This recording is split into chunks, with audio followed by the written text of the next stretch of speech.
வணக்கம் மக்களே, வணக்கம். சற்று முன் கிடைத்திருக்கக்கூடிய ஒரு முக்கியமான தகவல் ஒன்றை பார்க்க போகிறோம்.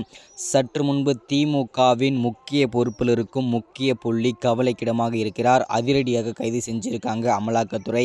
எந்த காரணத்திற்காக அமலாக்கத்துறை அதிரடியாக கைது செஞ்சுருக்காங்க, யார் அந்த திமுகவின் முக்கிய புள்ளி, இதனால் முதல்வர் ஸ்டாலின் பேரதிர்ச்சியில் இருக்கிறார். இதை பற்றின முழுமையான தகவல் இந்த ஒரு வீடியோவில் தெளிவாகவும் துல்லியமாகவும் பார்க்க போகிறோம்.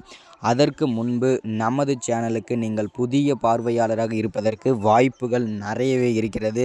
ஸோ முடிஞ்ச அளவுக்கு எல்லாரும் மறக்காமல் நமது அரசியல் நியூஸ் சேனலை சப்ஸ்கிரைப் செய்து கொள்ளுங்கள். சப்ஸ்கிரைப் பண்ண உடனேயே பக்கத்திலே ஒரு பெல் பட்டன் வரும். அதை கிளிக் பண்ணி ஆல்ன்ற ஆப்ஷனில் போட்டு வச்சுக்கிட்டிங்க அப்படின்னா தொடர்ந்து நம்ம வீடியோ போட்டோம்னா உங்களுக்கு நோட்டிஃபிகேஷன் வந்துடும். அதை பார்த்து தெரிஞ்சுக்கலாம் இன்றைக்கி என்ன அரசியல் நியூஸ், இன்றைக்கி என்ன அரசியல் அப்டேட்டுன்றதை தெளிவாகவும் துல்லியமாகவும் தெரிஞ்சுக்கலாம். ஸோ அது மட்டும் இல்லாமல் ஒவ்வொருத்தரும் வீடியோவை ஷேர் பண்ணுங்கள், மறக்காமல் லைக் பண்ணுங்கள். ஓகே, வாங்க வீடியோக்குள்ளே போகலாம்.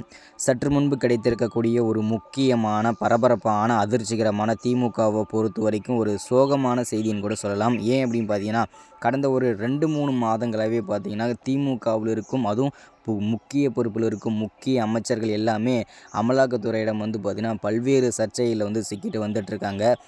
முதல்ல பார்த்திங்கன்னா புள்ளியார் சொல்லி போட்டு வச்சு ஆரம்பித்தது எல்லாருக்குமே தெரியும். செந்தில் பாலாஜி அவர்கள் பல்வேறு விதமான சர்ச்சையில் சிக்கிட்டு வந்துட்டு இருந்தார்.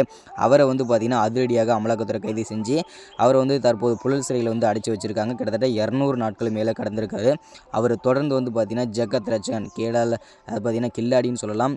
அவர் பார்த்திங்கனாக்கா சர்ச்சையில் மட்டும் சிக்கினார். சரியான ஆவணங்கள் இல்லாதனால, சரியான ஒரு தப்பு செய்த குற்றங்கள் செய்ததற்கான ஆதாரங்கள் நிரூபிக்கப்படாததால் அவர் தப்பிச்சிட்டே இருக்கார். அவருமே பல்வேறு சர்ச்சையில் சிக்கினார். அடுத்ததாக ஏவா வேலு, அவருமே பார்த்திங்கன்னா பல்வேறு சர்ச்சையில் சிக்கிட்டு இருந்தார். தவறான வருமானத்திற்கு அதிகமான சொத்து சேர்த்தல், தவறான முறையில் பண பரிவர்த்தனை செய்தல், இந்த மாதிரி பல்வேறு விதமான சர்ச்சையில் சிக்கிட்டு வந்துட்டு இருந்தார். ஸோ அவரையுமே பார்த்திங்கன்னா பல்வேறு சர்ச்சையில் சிக்கிட்டு வந்துட்டுருக்காரு.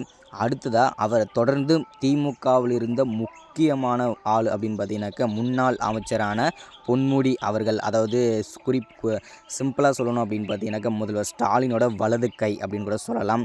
ஏன்னா இவரோட ஸ்டாலினோட சொத்துக்கு எல்லாமே பினாமின்னு சொல்லலாம். அவரோ பவர்ஃபுல்லான ஆள். முன்னாள் அமைச்சரான பொன்முடி அவர்கள் இப்போது கவலைக்கிடமாக இருக்கிறார். அவரை அமலாக்கத்துறை அதிரடியாக கைது செஞ்சுருக்காங்க. இது பெரும் பரபரப்பை ஏற்படுத்தியிருக்கு திமுக மத்தியில். அது மட்டும் இல்லாமல் முதல்வர் ஸ்டாலின் பேரதிர்ச்சியில் உறைந்து போயிருக்கிறார். ஏன்னா அவர் தான் பினாமி, ரைட் கை, அது வலது கை. ஸோ அவர் ஏதாச்சும் உளறினார் அப்படின்னா கண்டிப்பாக திமுகவின் தலைவரை அமலாக்கத்துறை சீண்டுவதற்கான வாய்ப்புகள் நிறையவே இருக்கிறது. நம்ம பொறுத்திருந்து தான் பார்க்கணும் என்னென்ன நடவடிக்கைகள்லாம் அடுத்தடுத்து எடுத்துக்க போகிறான்னு சொல்லிட்டு.